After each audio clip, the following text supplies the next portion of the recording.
What's up, guys? I'm Father David Michael Moses, and today we're diving into a question people often wonder about. Should priests be on social media, or is it just a dangerous distraction? So in this video, I'll describe how I started on social media, what my mission here is, talk a little bit about some of the feedback I've received, and I'm also going to give you an analogy that blows a lot of people's minds, so stick around for that. If you're interested in these kind of conversations, make sure you subscribe so you don't miss out on future videos. So I just hit 1.8 million followers across all platforms, but this was not something I had planned out at all. In fact, when I first got ordained, I wasn't really thinking about social media. When I first became a priest, I was just overwhelmed with how much I loved it.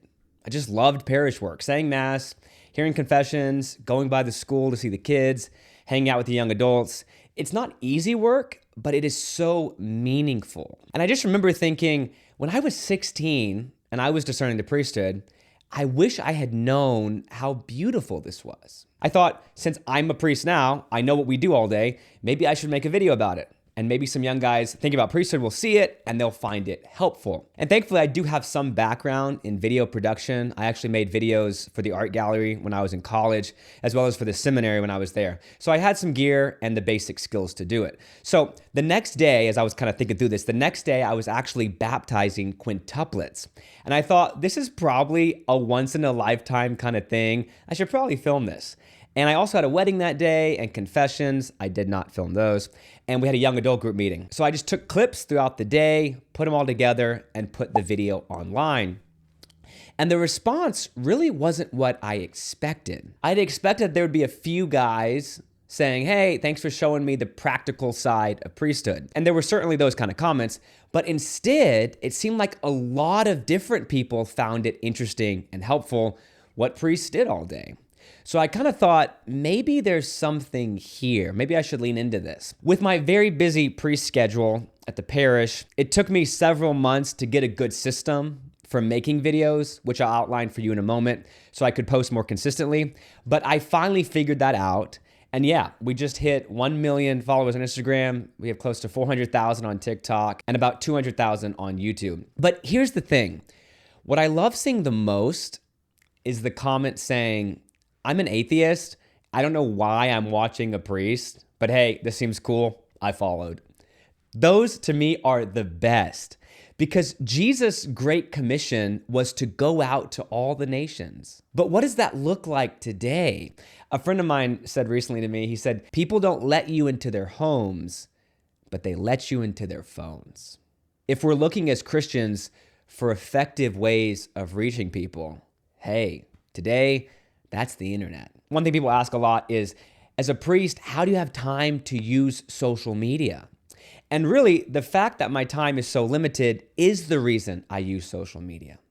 With as much as I have to do at the parish, we have 10,000 parishioners. My schedule is consistently swamped. With as much as I have to do here, it would be hard to find time to also go door to door in my neighborhood and invite every single person back to church. But I can spend 15 minutes filming a video, post it online, have millions of people see it. Then I can go back to my in-person ministry, and that video keeps preaching for me. It's a very high leverage way to reach a lot of people. The name of the parish where I'm at is actually Christ the Good Shepherd. And Jesus says that the Good Shepherd goes after the lost sheep. That's why I use social media, because I really want to reach the lost sheep. And when the algorithm puts my videos in front of fallen away Catholics or in front of an atheist, then that's what we're all about. Those are the lost sheep. Because here's the thing, who else is going after the lost sheep? Wolves do. The lost sheep are not safe. We want them back in the flock. I've had this thought before that if all the priests and all the people in the church just decided to not post on TikTok, I feel like the devil would be like, oh, you're just gonna give me TikTok? I can have all the people, I can have all the souls here? Sounds good. I would not want that. And honestly, how else can we reach people in this way? Social media gives us unprecedented access to exactly the group of people we're trying to minister to. You know, early on, people would ask, a lot of your videos are just funny. What's the point? Well, Jesus says we need to be fishers of men. And Humor is really a universal language. So hopefully a funny post gets people to soften their hearts and opens them up to receiving more profound things. Maybe they follow from a funny post, but then we bring the gospel, an invitation to confession, a prayer. I'll share some of the testimonies I've gotten in a moment. So what does this look like for me practically? I'm at a parish with 10,000 parishioners. The vast majority of my time is spent hearing confessions, saying mass, meeting with people for marriage prep, spiritual direction, tons of other stuff. So how am I able to also produce content with that schedule? Well, a lot of my ideas actually come from things that happen in ministry. I'm constantly prepping homilies, talking with people, answering questions from young adults.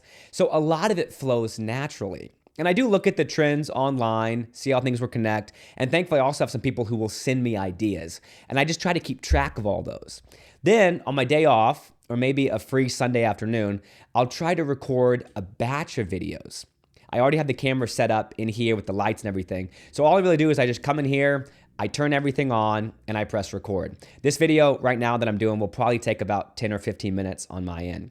Then I'm super, super blessed to have some friends who help me edit, review the footage, and then help me upload. So I record and then I send all those files over to them. They edit it, I give it a final review, and then they upload it. That is a huge blessing that most people don't have, but it really enables me to be able to go back to in-person ministry, which is the primary objective for me. And really the videos I make aren't opposed to parish ministry at all. They're really more of an overflowing from my parish ministry.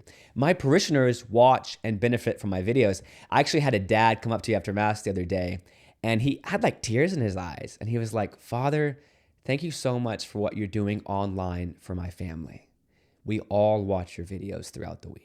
That was huge for me. We have people in our OCIA class, so that's the people who are not Catholic but are interested in becoming Catholic. We have people in there who watch some of the videos, and it really helped them along in their discernment process of the faith. So for me, the parish ministry and online ministry is very, very complementary. And the feedback I've gotten in the last couple of years has been nothing short of extraordinary. I get a lot of messages from people saying they've started going to Mass again. They've come back to confession. They're looking at the Catholic faith now, or young men who are considering the priesthood. So all of that is so aligned with my mission as a priest, bringing people into a relationship with Jesus. I'll keep this piece of feedback general, but I just got a message recently from a parent who said one of their adult kids was involved in some really bad spiritual stuff, really dark stuff, but the parent really hadn't been able to get through to them, get them to stop.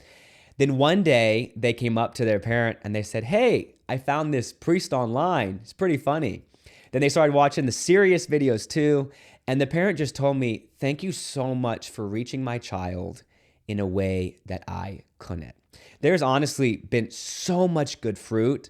It's very clear to me how the Lord is using this online ministry. A quick disclaimer that might surprise people. While I feel called to this, I actually think most people should get off of social media. As a consumer of media, it can be a huge distraction and even a gateway to some really bad stuff.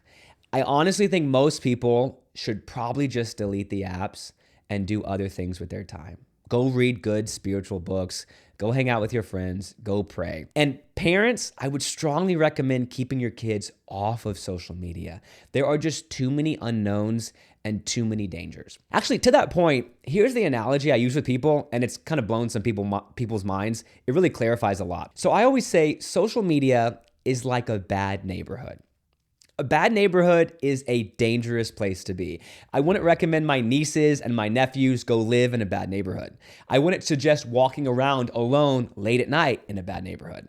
A bad neighborhood is dangerous, but I do think every bad neighborhood should have a church. And that church should have a priest who knows the culture, knows the dangers, and is there for the people. Not everyone is called to be there, but I think some are, and I feel called there. Social media is a bad neighborhood, but every neighborhood should have a priest. That's all I've got for you guys today. I would love to hear your thoughts.